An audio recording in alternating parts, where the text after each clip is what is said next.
pak a shumë ideja e princit në radhë të parë duhet pasi pjesë mendimit të Machiavellit në tërësi, nuk është i vetmi tekst, e vetmja vepër, si më thonë, paralel me ai e përmend diku, thot si që kam thonë edhe në veprat e tjera, trajtimin e Republikës, pra nëse këtu flet për principatën, ideja e diçka e që trashëgohet, në flet për Republikën, thot si që kam shpreh dhe diku tjetër, dhe unë e gërmova një qik dhe diku tjetër ishte, diskorsi sopra la prima deka di Tito Livio, dhe më thonë diskutime mbi 10 e parë të Tit Livit, në cilën vepër para, dhe më thonë që pak a shumë në frymën e princit që i shtjelo dhe mande i mendimin e vetë rreth Republikës. Në konceptin e Machiavellit, pra pushteti qysh në atë kohë që ai flet bëhet fjalë për vitet 1500,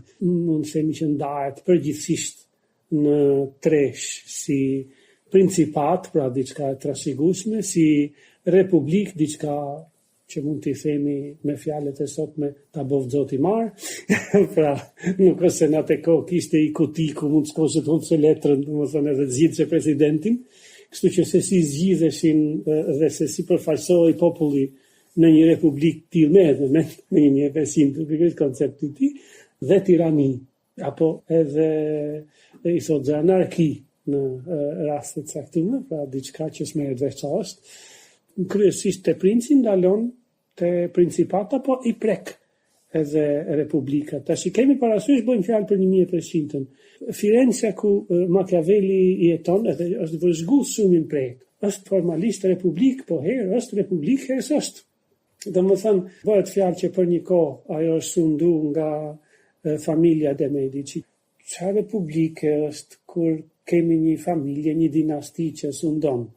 Pastaj këta binë, rëzohen, dhe pastaj vjen një republik, një administrat republikane, po themi në cilën edhe Machiavelli arrin që të bëhet pjesë e pushtetit. Pastaj kthehen dhe Medici prap, dhe aty Machiavelli në gjen belaja, po gjithsesi, domethënë ja del që të bëhet prap pjesë e favoreve të pushteti, bën autokritik. Është materialist. Pa tjetër, në sjelljen e vet, ai ka parasysh refanat kur ka jetu.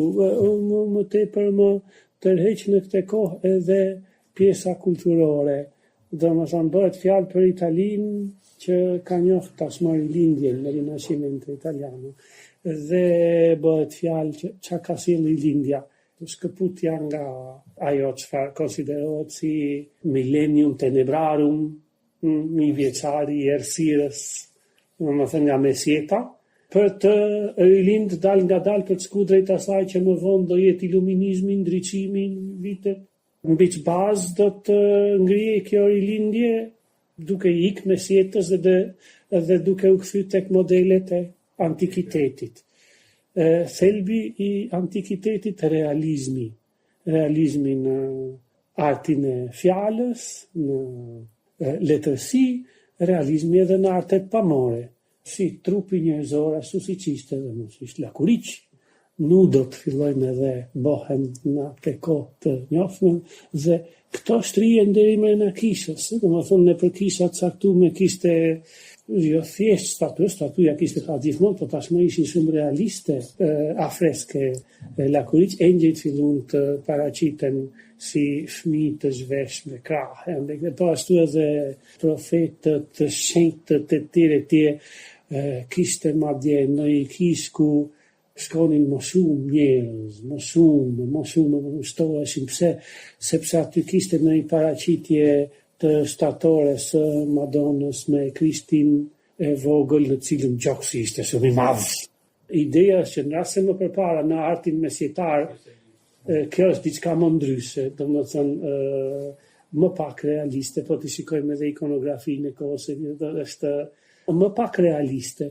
Tashti bëhet fjalë për modelin e antikitetit grek dhe romak. Kemi parasysh që në atë kohë një pjesë jo e vogël e statuve, mos gjithave bëhet fjalë për antikitetin, ishin bë duke u nxjerrë si kallup nga njeriu jo thjesht pozonte, ja merrnin masën të format e allëciu të dim që duke janë gjesh në trup dhe duke janë zjerë edhe pastaj statuja dilte plotësisht ashtu siç kishte qenë 100% realiste, do dhe përfytyroni tash që kjo synohej që të risillej në këtë, ashtu sikurse edhe kur flasim për letërsinë e kohës, rilindja njihet me Decameronin e Boccaccios, që ishin novelat e para dhe si frym novela është si një lloj gjinie e re për kohën dhe këto ishin gjitha erotike.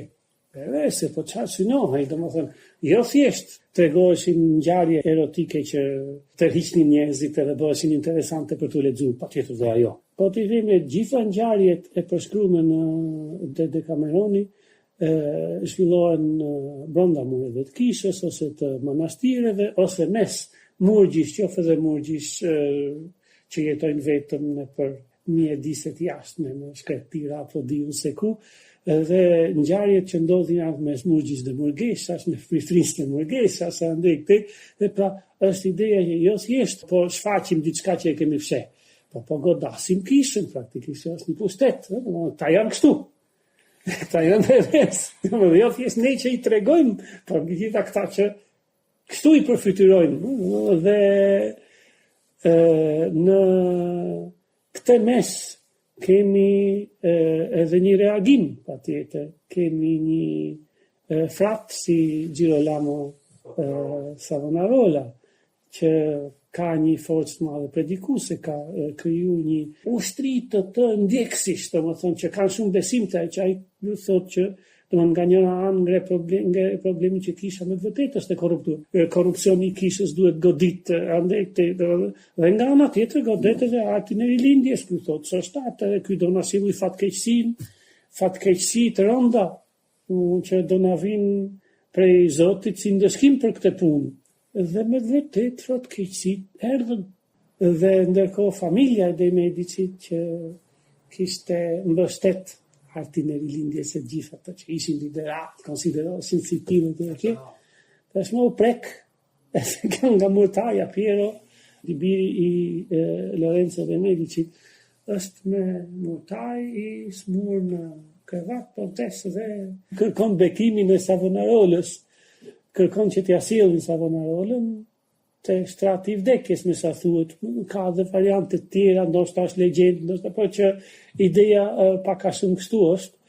Savonarola shkon dhe ndryshe nga që presim ne, i murgu i Kristeri, mosjes, në andej të shkon në pamjet para, shtu pastaj afrohet në vesh dhe i thot qelpsio. Si gjitha për te i kemi edhe për ca poshtërsirave si ti që në i sollët këto gjëra këto fatkeqësi po na vinë gjitha për te do shkosh në ferë, do digjesh, do përvlohesh atje dhe Savonarola igura ja refuzoi bekimin, si me thonë, dhe Piero vdiq në atë sikletin e madh, do më thonë që tashi si do më shkoj halli, dhe ndërkohë jo se spati dhe një reflektim, do më thonë artistët tash filluan që, domethënë përballë kësaj që po ndodhte, të bëheshin pjesë e djegjes së veprave të veta. Botticelli ka djegë një numër të madh të pikturave të veta, netve organizoheshin djegje, pikturash, shkatrim pikturës, rubrika në ato tamam si ato filmat bardhëzi që kemi pa dikur, me pishtar, me që mblidhen duke djegë, dhe Botticelli ka marrë pjesë dhe ka hedhë vetë piktura nga të vetat në zjarët, domethënë bëjmë fjalë për një kohë të tillë. Machiavelli ka jetuar në këtë kohë dhe i shifte me shumë kujdes këto. Dhe në fund fare e bukur është që edhe Savonarola vetë nuk i shpëton kësaj pune, në fund edhe ai digjet në turën e druve. Familja De Medici nuk i bën gjë. Kur ra familja De Medici dhe erdhi administrata e Republika e Firenzes, pushteti i këtyre po ashtu ishte pjesë e kritikave të Savonarolës dhe këta i gjetën, si gjithmonë pushteti është ai që gjen edhe shkaqe ideologjike, kur është pushtet me frymë fetare. Për të thonë që prit se ke ca probleme ti që meriton të vritesh sepse nuk të thot po na prish punë ne pushtetit. Po thotë që e prit se ti ke i problem me Zotin. Ne jo. Që me armën tonë. Pa tjetër, madje unë kam, jo se s'kam ndodhë të ne këto, po ta kemi parasysh në shoqërinë muslimane, kur hasë në mendimet e dietarëve mutezilë, si Zamasherive e tjerë, ato janë mund se një gigant, janë një pasuri për mendimin tonë, pavarësisht se ne jemi suni, ato kanë pasur qëndrim tjetër. Unë kam bindjen që ne nuk do ta kishim këtë ndaj mutezilëve, sikur mos kishte qenë problemi politik në mes. Pra nga një anë mutezilët kur morën pushtet masakruan synit, pastaj kur erdhi radha tjerëve, domethënë synive, pushtetit, synisë të janë pushtete. Pastaj ata masakruan këta dhe njëkohësisht duhej dhe arsyeja fetare.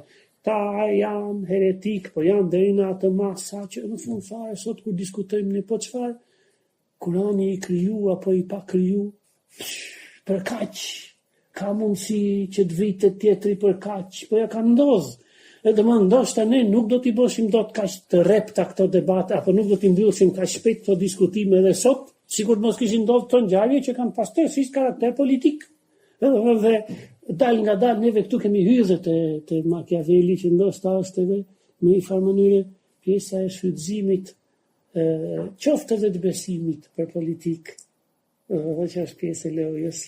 Ky është thelbi Machiavelli, qëllimi justifikon jetin. Më thënë me vedia apo pa vedie ca gjëra ndodhin. Dhe duke ju rikthy princip, së pari ajo që vere në përgjithësi në tekst. Kryesorja është, pra libri është edhe si përshkrim, po edhe si një lloj manuali. Si mund të mbahet pushteti?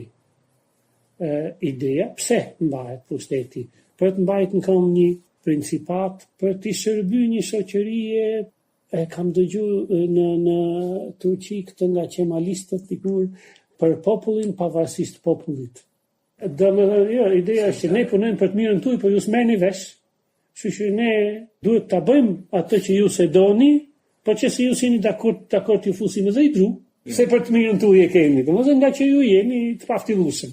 Perandoria osmane nuk ka prodhu mendim tjetër kund përveç se mes Rumelis që kryesisht ishin shqiptar. Në Anadol nuk kishte mendim, vetëm i meshin gjunafat o kalamajt e shkret, i meshin i qoshin në ushtri dhe si meshin më mrap. Shka që ishte i gjithë mendimi prodhohej këtej, të më thënë evropiane, sikur se dhe gjitha intrigat. Natyrisht, pastaj pjesa e oborrit ishte, dhe më thënë obori sultanit ishte pastaj dhe ka përcem që ardoloj Machiavelli. Ndarja po thoshin Republik Principat. Anarki, duke qëndruar te Principata, princi që duhet pra një lloj manuali për të mbajtur pushtetin, si e mban pushtetin, cilat janë instrumentet, domethënë ai nxjerr dy cilësinë e para virtyti virtu, dhe e dyta fati, fortuna, në kuptimin jo kështu siç mund t'i kuptojmë drejt për drejt sot.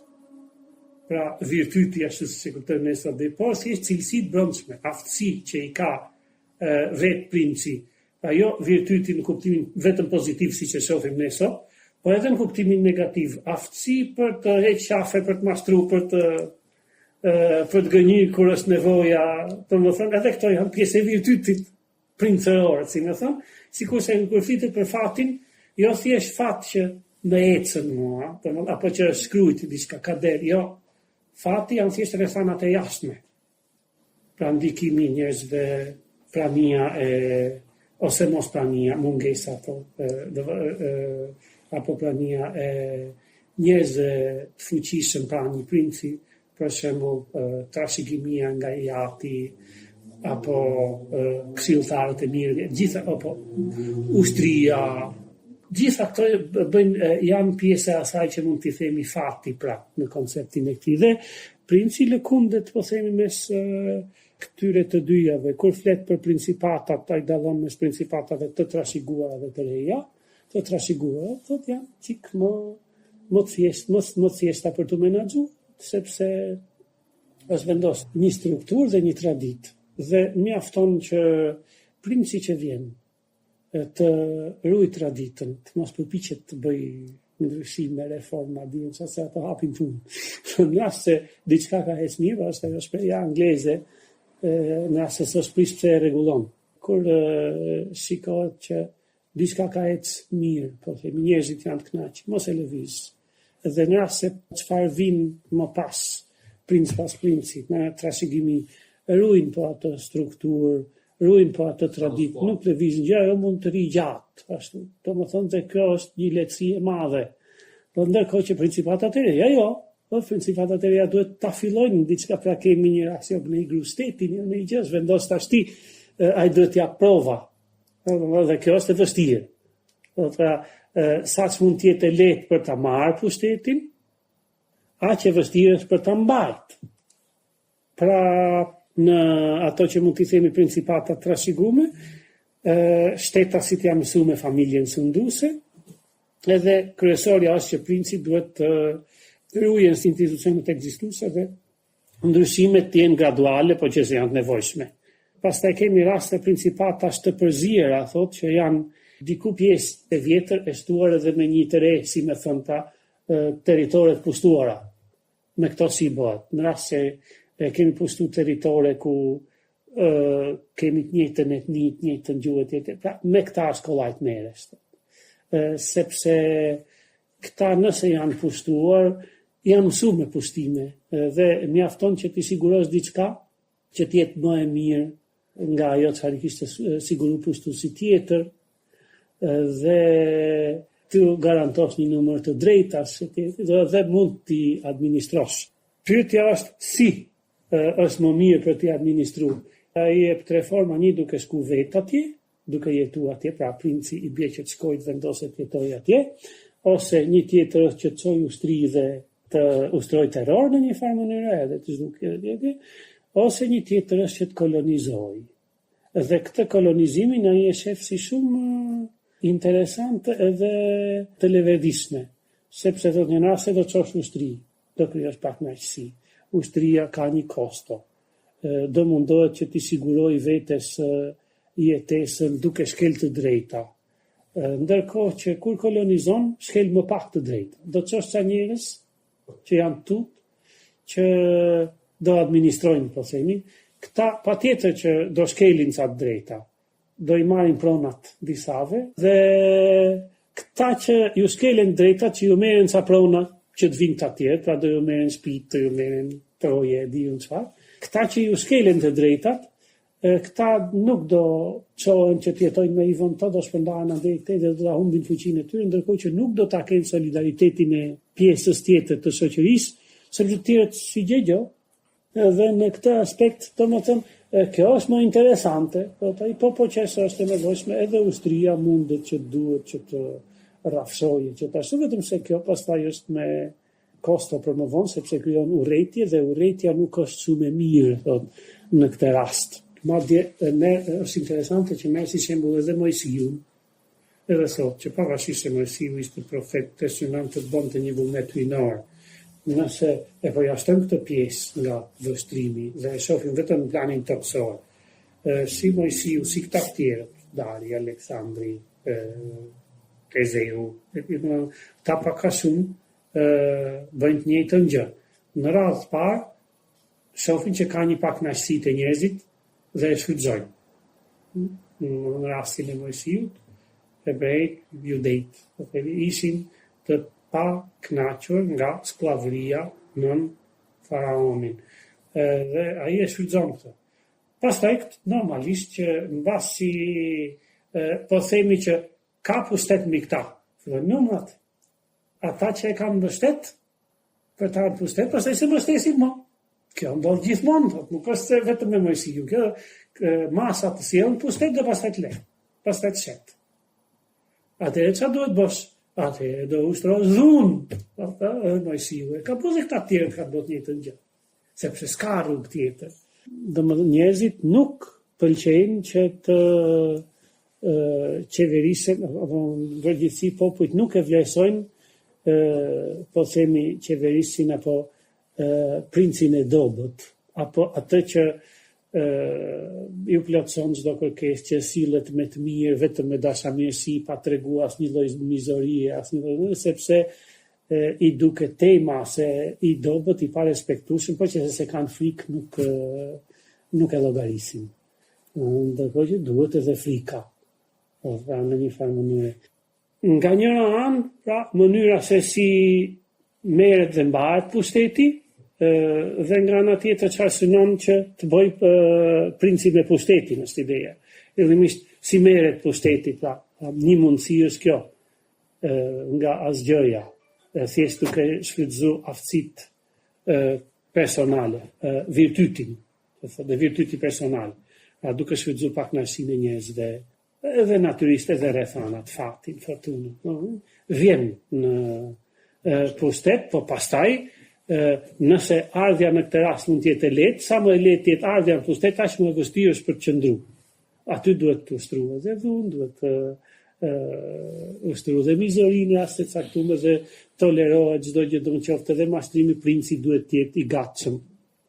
Si të premtoj, ashtu edhe të mbaj premtimet, nga ana tjetër duhet të kuptoj se është shumë e rëndësishme që në moment të caktuar edhe t'i thyj premtimet për qëllime madhore. Gjithmonë kjo është ideja, në rast se është më mirë që ta thyj një premtim, gjykon që është ashtu, duhet ta bëj. Po ashtu është të mundur plotësisht që të pushtetit merret i gatshëm, me rastin e trashëgimit nga babai. Por puna është që kur e merr pushtetin kështu, për sa kohë që e ke babën ka, jenë gjendje që ta vashe, ta nën hijen e atij, po pastaj kur ai s'është, fillojnë edhe vështirësohen. Aty duhet të jesh pastaj shumë i Zotit për prap duke përdorur këto lojra. Domethënë intrigën, mashtrimin, nëse është e nevojshme, gjitha këto janë të lejueshme për të konsoliduar pushtetin përkatës. Ose nëpërmjet, po themi jo babës, po nëpërmjet njerëzve që janë me pushtet, cilët sjellin në pushtet, janë të gatshëm, të besojnë, qoftë populli, qoftë njerëz që janë, po themi brenda një fisnikërie të caktuar që janë gatshëm të sjellin aty, sepse i duhesh. Mendojnë që ti mund të bësh diçka për ata. Po nga ana tjetër kujdes se këta vetëm sjellin, pastaj këto të lejnë. Dhe tash këta janë jo thjesht gatshëm, por është e sigurt që do të braktisin më vonë, sepse ti nuk i përgjigjesh interesat e atë. Çfarë do bësh me këta? Të japësh durët përpara se këta të japin durët. Dhe puna është vetëm të qëllimi, kjo është ideja. Për çfarë? Interesante është te kapitulli i 11 që flet për principatat klerikale. Ai thotë që praktikisht to janë më të sigurtat e mundshme. Pse? Vinë me frymën që, domethënë, pushteti buron nga Zoti, masat e besojnë, po ashtu edhe njerëzit që ushtrojnë në përgjithësi kanë një gatishmëri më të madhe për ta pranuar, dhe është absolute kjo, jo patjetër, edhe me rastin e Savonarolës, që në një farë mënyrë erdhin pushtetin mbështet nga masat e braktisën, dhe edhe brenda konceptit një pushteti fetar, po themi, i përfundoi prapë në turp druve. Gjithsesi, pushteti më i sigurt ushtrohet në principata klerikale. Pra nëse flasim për papatin, patjetër që fitohen edhe nëpërmjet fatit, edhe nëpërmjet virtytit, pra fortuna dhe virtu, por mbahet nëpërmjet traditës dhe autoritetit fetar që është më i padiskutueshëm, i mundshëm, se gjithmonë jemi në kufitet të kësaj, në raport me të tjerë. Mënyra e ekspansionit është interesante. Çfarë sugjeron kur pushton territore? Do kujdes me më të dobtit. Territore që kanë një pushtet të dobët dhe ti merr dhe i pushton, po themi, apo ai vetë thret, si me rastin e Venecias që kishte thrit francezët e tjetrit në kohën e Luigi XII. Dhe thotë ai të thret, ai është i dobët. Ti shkon, natyrisht dhe francezët bën gjën më normale, thotë që shkojnë dhe e marrin Venecian,